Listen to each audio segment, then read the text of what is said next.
Taong 2022 nung nasunog itong Star Mall, Alabang. At after itong makalipas ang ilang buwan, ito yung panahon na nagsisimula pa lang yung pag-demolish nitong Star Mall, Alabang. Malapit ito dito sa may SLEX, dito sa may Muntinlupa. Yan. So dito sa harap pa lang yung mga ginigiba nila.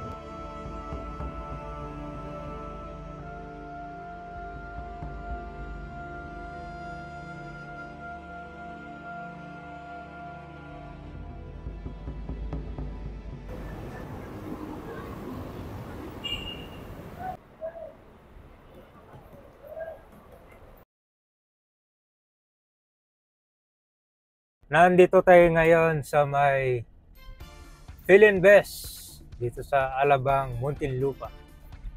Yan. Ito yung dating farm district lang. Tingnan mo na mga yun, di ba? Ang dami ng gusali ngayon, no?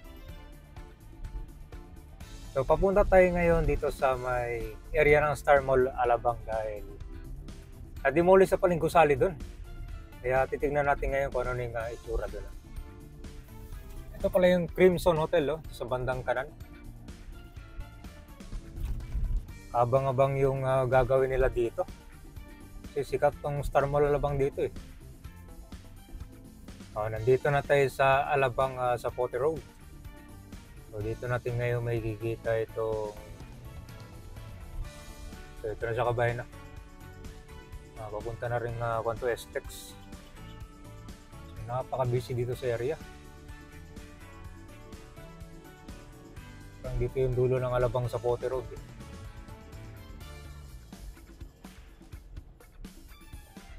Ayun, wala na nga, demolish na. Tatanaw mo pa lang dito sa malayo. So guys, nandito na tayo sa Vista Terminal Exchange. So ito yung itsura nitong Star Mall Alabang dito malapit sa mga sakayan ng mga modern jeep, mga traditional jeep, tsaka mga bus. So ito siya sa mga iba't ibang lugar ng Metro Manila. So dito yung sakayan.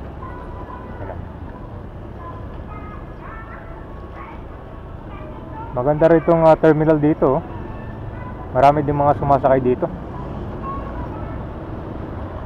Okay, so meron pa Tutuban, Divisoria. So halo-halo na yun sa dyan.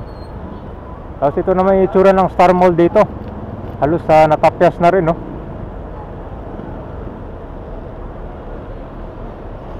So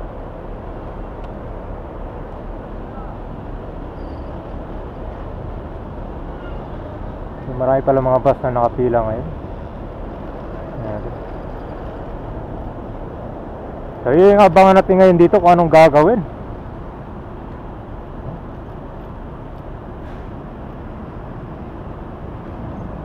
Ayan, ikot muna tayo dito palabas. Halos puno pala ng mga bus. Ayan siya, oh. Malawak na rin dito.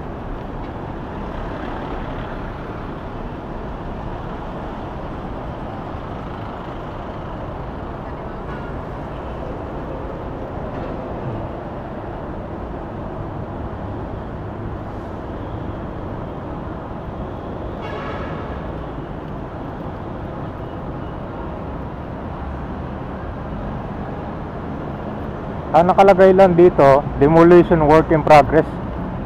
So yan pa yung abangan natin kung anong gagawin nila sunod. Ito yung nasunog noong taong 2022. Kung makikita nyo sa aerial view, halos yung harap nya natapyas na. Yung sa likod na lang nito yung mga natitira.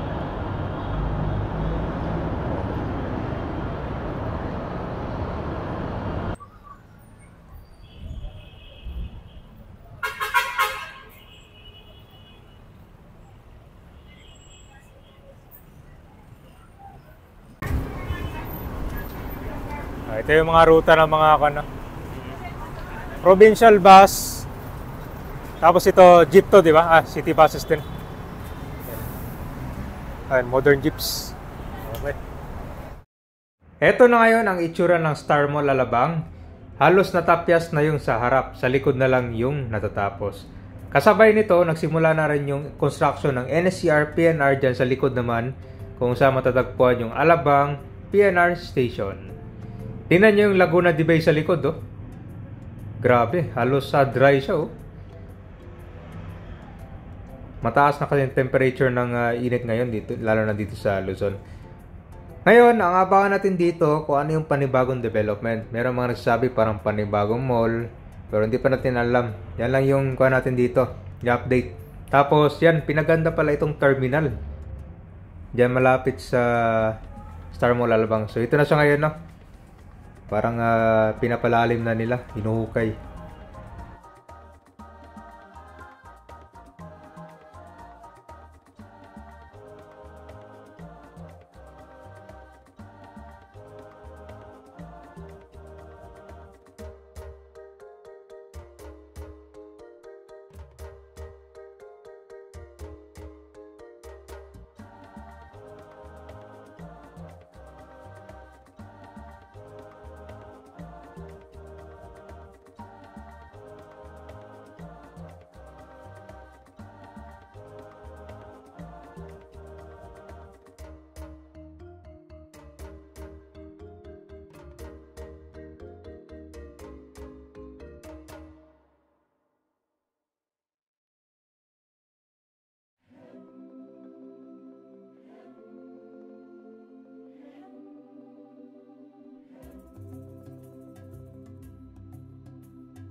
Ayun, may kita mo dito ang dami ng mga bakod.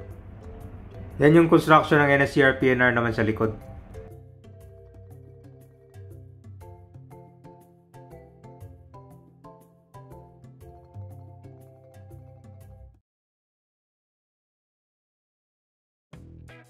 Silipin naman natin itong likod ng Star Mall.